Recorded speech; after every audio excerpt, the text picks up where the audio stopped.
How to invest properly. 7 steps that can help you avoid losing money. Imagine this situation. You've finally started saving money. There's now $1,000 sitting in your account, and suddenly you have a question. What should I do with it? Leave the money sitting there? Buy stocks? Try cryptocurrency?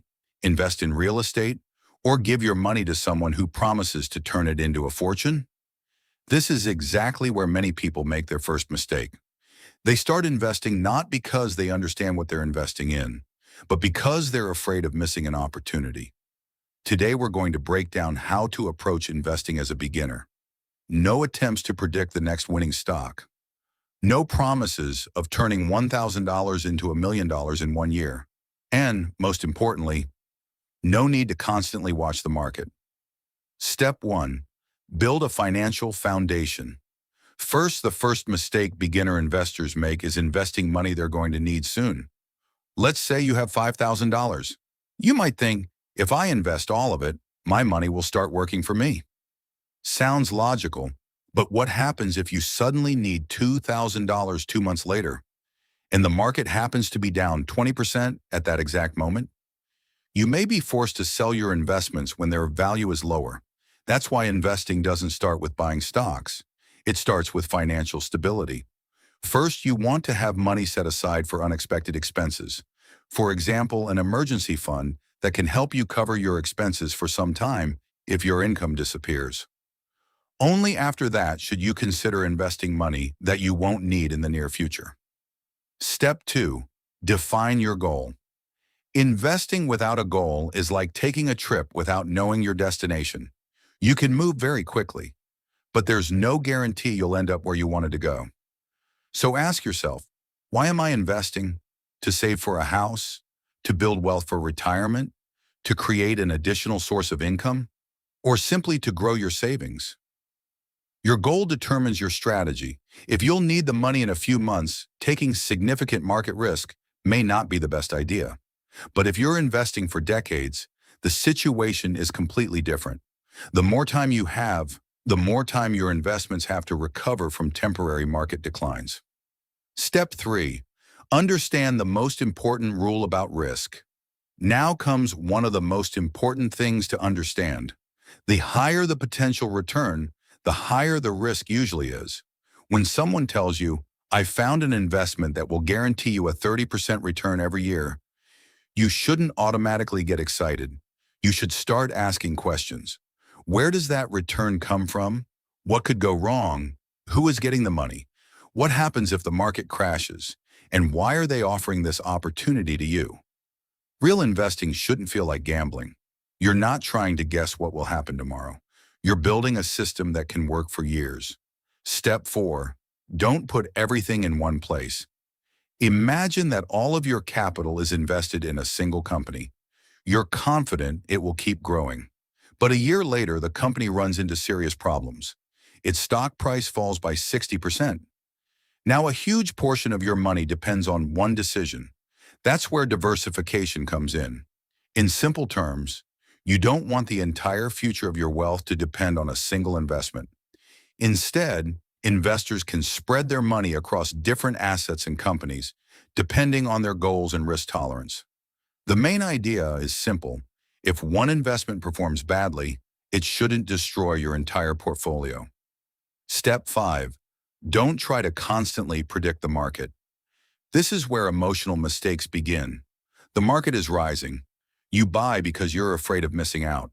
The market falls. You sell because you're afraid of losing even more. Then the market starts rising again, and you buy back at a higher price. It creates a strange cycle. You buy when everything looks good, and you sell when everything looks bad. One of the key ideas behind long-term investing is avoiding decisions based purely on emotion. Some investors use regular contributions. For example, they invest a certain amount at regular intervals. This way, you don't have to constantly guess the perfect time to buy. Step 6. Pay attention to fees. There's another thing beginner investors often ignore: fees. At first, a small fee might seem insignificant. Let's say you pay just 1%. You might think, so what? But investing isn't something you necessarily do for 1 month. It can continue for decades. And even a small difference in fees can have a significant impact on your final results over time. So before investing, understand, how much do you pay to buy or sell? Is there a management fee? Are there any additional expenses? And how much could those costs reduce your potential returns? Sometimes the simplest solution can be effective simply because it costs less. Step 7. Use the power of compound growth. Now comes the interesting part. Let's say you invest your money, you earn a return. But instead of taking the profit out, you leave it invested. Now your returns can start generating additional returns. And the process repeats. This is known as compound growth. That's why time can be one of an investor's most powerful tools. You don't necessarily need to start with a huge amount of money. What matters is starting responsibly and giving your investments enough time. Imagine two people. The first starts investing early with relatively small amounts. The second waits for many years and then tries to make up for lost time by investing much larger amounts. The first person may have a huge advantage, not because they invested more money at the beginning, but because their money had more time to grow.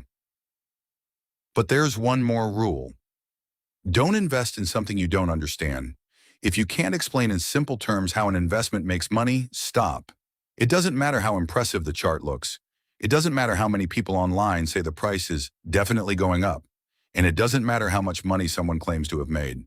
You should understand what you're buying. What are the risks? What determines its price? What could cause you to lose money? And how long are you prepared to hold the investment? If you don't know the answers, you may not understand the investment well enough yet. So what does a good approach look like? Don't start by asking, which stock will go up tomorrow? Start with a different question. How much money can I invest consistently? Then ask, when will I need this money?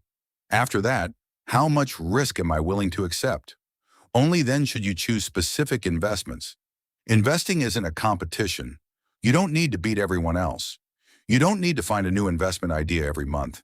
And you definitely don't need to become a trader to start building wealth. The goal is to build a system you can stick with for years. And remember one simple idea. Investment wealth is usually not created by one lucky trade. It's created through many reasonable decisions repeated again and again. You consistently save money. You invest while understanding the risks. You diversify. You control your costs. You don't let emotions control your decisions. And you give time the opportunity to do its work. Because in investing, the most dangerous thing isn't that the market sometimes falls. The most dangerous thing is losing control of your decisions. So don't ask, how quickly can I get rich?